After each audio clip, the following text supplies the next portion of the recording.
Mega మేనలుడు line లోకి వచ్చేశాడు. దాదాపు సంవత్సరం క్రితం బ్రో సినిమా రిలీజ్ తో హిట్ అందుకున్న సాయి ధరమ్ తేజ్ కొత్త సినిమా అనౌన్స్ చేశారు.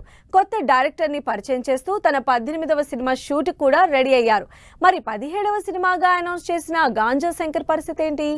సంవత్సరం నుంచి సినిమాలకు దూరంగా ఉన్న సాయి ధరమ్ తేజ్ మరో కొత్త సినిమా అనౌన్స్ చేశారు. సాయి ధరమ్ తేజ్ 18వ సినిమా అనౌన్స్ చేశారు.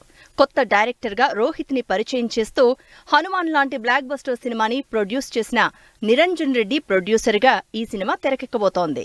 అంతేకాదు షూట్ బిగిన్స్ అంటూ ఇంట్రెస్టింగ్ పోస్టర్ తో సినిమా అనౌన్స్ చేశారు సాయి ధరమ్ తేజ్. తన 18వ సినిమాకు సంబంధించి కొట్టేసిన చెట్ల మధ్యలో ఒక చెట్టుతో ఇంట్రెస్టింగ్ పోస్టర్ రిలీజ్ చేశారు.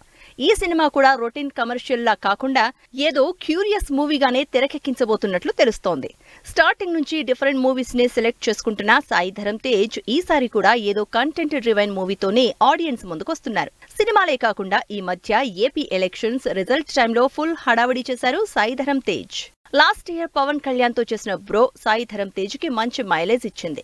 అయితే ఆ తర్వాత హెల్త్ మీద కాన్సన్ట్రేట్ చేయాలంటూ వాంటెడ్లీ బ్రేక్ తీసుకున్నారు సాయి ధరమ్ తేజ్. బ్రేక్ తర్వాత గాంజా శంకర్ అంటూ గతంలో కొత్త సినిమా అనౌన్స్ చేశారు. సితారా, శ్రీకర, ఫార్చ్యూన్ 4 బ్యానర్స్ లో చేస్తున్న action cinema Sampath Nandi direction లో భారీగా తెరకెక్కాల్సింది. అయితే కొన్ని కారణాలతో సినిమా ఆగిపోయిందని తెలుస్తోంది. కొంతమంది ఈ టైటిల్ అబ్జెక్షన్ తో పాటు ఇష్యూస్ రేస్ చేయడంతో సినిమా ప్రస్తుతానికి హోల్డ్ లో పడినట్టు టాక్. అందుకే ఇక వెయిట్ చేయడం టైం వేస్ట్ అని కొత్త సినిమాగా ఈ 18వ సినిమాని అనౌన్స్ చేసినట్టు తెలుస్తోంది.